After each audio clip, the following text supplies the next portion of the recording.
If your perennial plants are still sitting in pots, you are officially on borrowed time because things are beginning to frost over, but your perennials at least still look something like this, particularly if they're meant for our zone. So today's video, we're going to look at how you can keep these potted perennials alive and well, such as this sedum plant that is many, many years old, as you may be able to see, based on its sheer size and the fact that when I got it, it was a total of like a 4-inch pot. So I don't want to die this year either, like my soul has over time. But on a more serious note, not that my soul is not serious, it just doesn't exist as a redhead. Let's look at which perennials make sense to overwinter, which ones don't make sense to overwinter, why they die when they're in pots, how to prevent them from dying when they're in pots.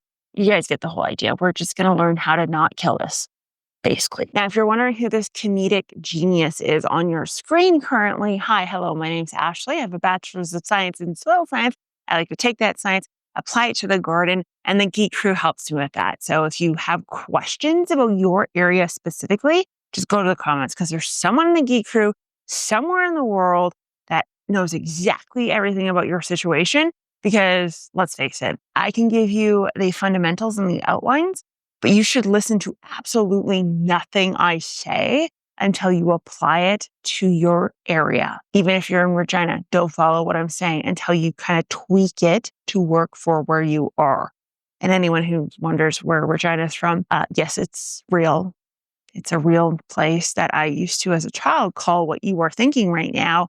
It's about 2 hours away. So that's like the nuance in this whole situation is very, very, very thin. And so that is just trying to get across to you guys the nuance of the situation. Area matters, not just zone. Okay, so I think the first really important thing to look at is what makes a container so much different than the soil. And yes, obviously it's colder when it's in a container, but what's going on with the plant? So there's actually two things. Number one is the freezing of the tuber or the bulb or the root that's not meant to freeze involves the bursting of cells. And these bursting of cells causes what we see as mush sometimes in the fall for our garlic, for example. And then the freeze-thaw cycle in general, because it happens more rapidly within your containers, means that the moisture that is present tends to be used up much faster, and that results in a dried out bulb. So essentially, the way that you can determine what's going on specifically either in ground or in your containers is this. If you go in the spring and you go to dig up something that has not sprouted or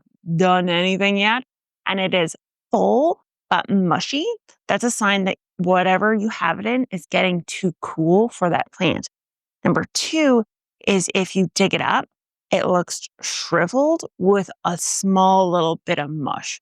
That is a sign that your freeze-thaw cycle is too rapid. So it's warming up and cooling off too much, which results in a shriveled up plant because it utilized too much water in the space because it was getting too warm before it could actually put greenery out and before you were able to supply it moisture. If you've ever wondered what the difference or the reason why you sometimes you end up with both. They're actually not caused by the same thing. So research out of Cornell and the University of Minnesota actually looked at containers. Both of these universities cited that the containers can fluctuate in temperatures 4 to 5 times faster than that of an in-ground, which, I mean, of course makes sense. Okay, so next up, let's actually look at what perennials are worth saving. There's good candidates and there's bad candidates. Good candidates can involve things that are meant for your zone. So the USDA actually looked at this, and if the root zone, not the ambient, but the root zone temperature, if it drops below the hardiness level designated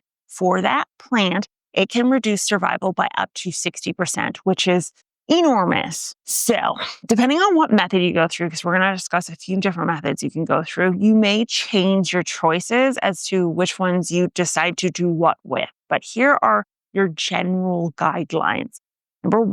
Option number one is having a plant that is above your zone. So if this is the case, you need to keep in mind that that root biomass absolutely will not survive, similar to how my ancestors came to Canada. Not sure how they survived considering I hate the cold. And the sun here is unbelievably intense. So how we didn't end up with skin cancer and procreation happen, I've got no idea.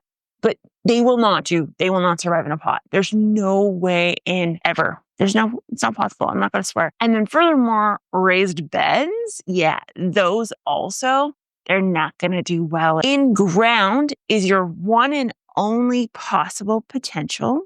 And that's only if you have a way to keep that in-ground space warmer than what it typically would be. So what you're looking for is a microclimate, such as a south-facing, bricked in-ground bed where it's just naturally a little bit warmer, or you're looking at keeping it in a container and then moving it into a space that still allows for vernalization, such as a garage or a basement, for example. Option number 2 is actually finding something dead on your zone. So I'm a zone 3, so that would be the equivalent of me finding a zone 3, putting it in a pot.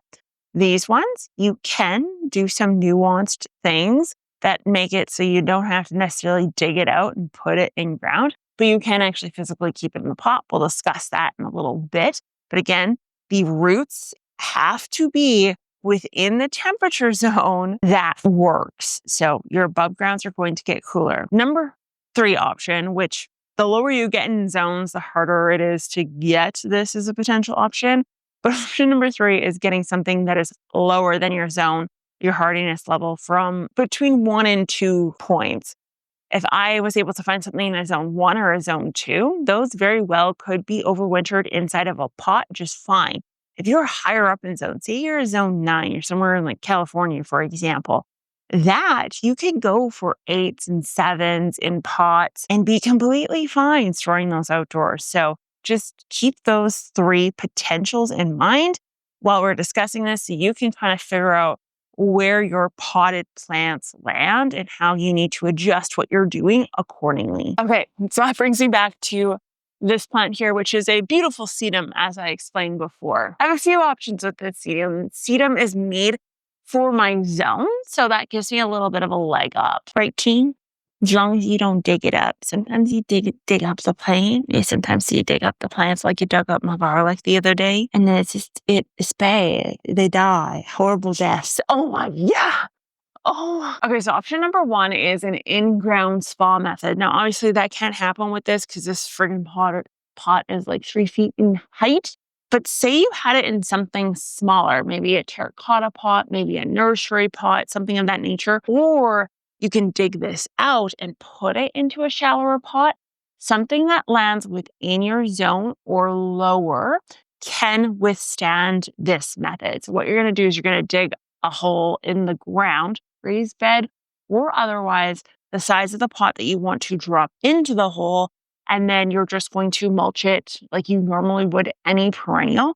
And that will help this survive through the winter without it necessarily rooting in the spring, because you can just pop it back out of the hole you put it in and then put it back into the container that you want it to exist in for the summer, which tends to be really nice and easy to manage. Option 2.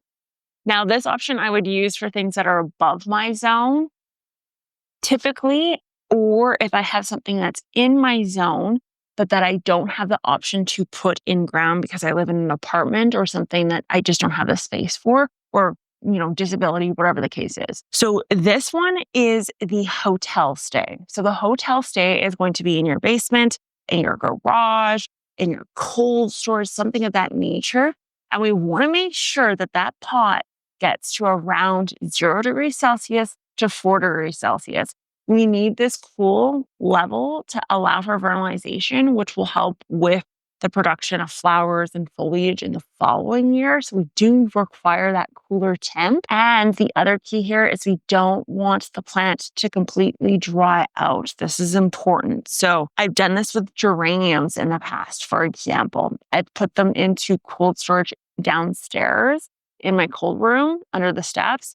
And Gerber daisies, I've also done this with, I'm pretty sure, as well. Yeah, I think I've done it with Gerber daisies in the past. Begonias, I've done it with as well. But regardless, you're going to put them into the cold space. You're going to make sure that cold space stays cool.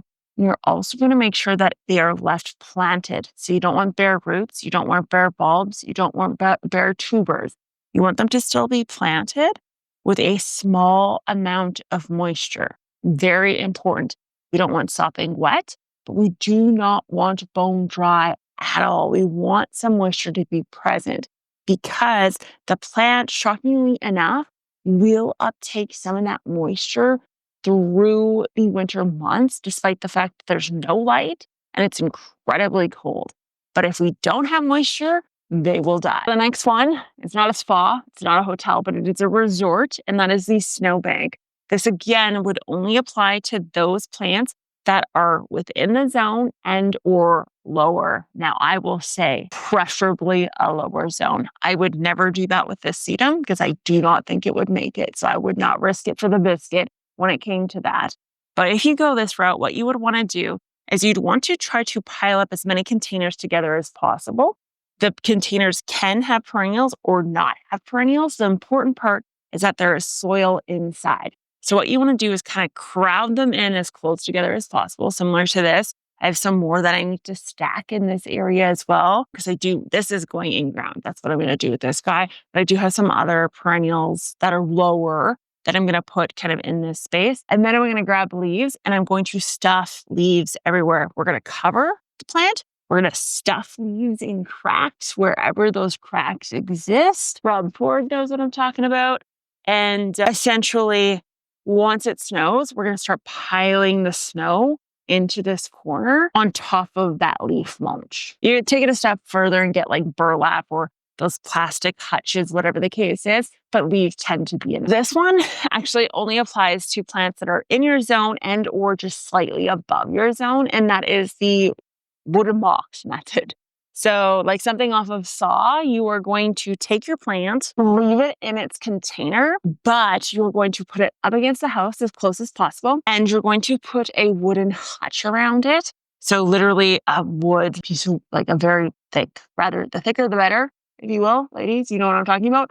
Or something that's like insulated in some way around the plant with some sort of roof on it that you can pack leaves into that hutch, close it up and keep it sealed for the winter. This would be obviously extreme, but it's something that some people may try. So for example, if you're like in Vancouver or Seattle and Washington, New York, that sort of thing, and you want to like overwinter banana trees for funsies, that may be a method you should try because it actually probably would work. Now, when spring does finally hit, there's no reason to rush it. Just kind of leave those plants sitting in the snowbank till things naturally thaw away. For the containers you put in the basement or in the garage, those you can pop out once you begin to see some new growth. Maybe throw them under some grow lights. Peppers, if you do this with the peppers, you watch the pepper overwintering video I did. That's a great example of it. But everything will just naturally run its course as though it was in the ground, so long as you follow these instructions. Keep in mind, there is still a very real possibility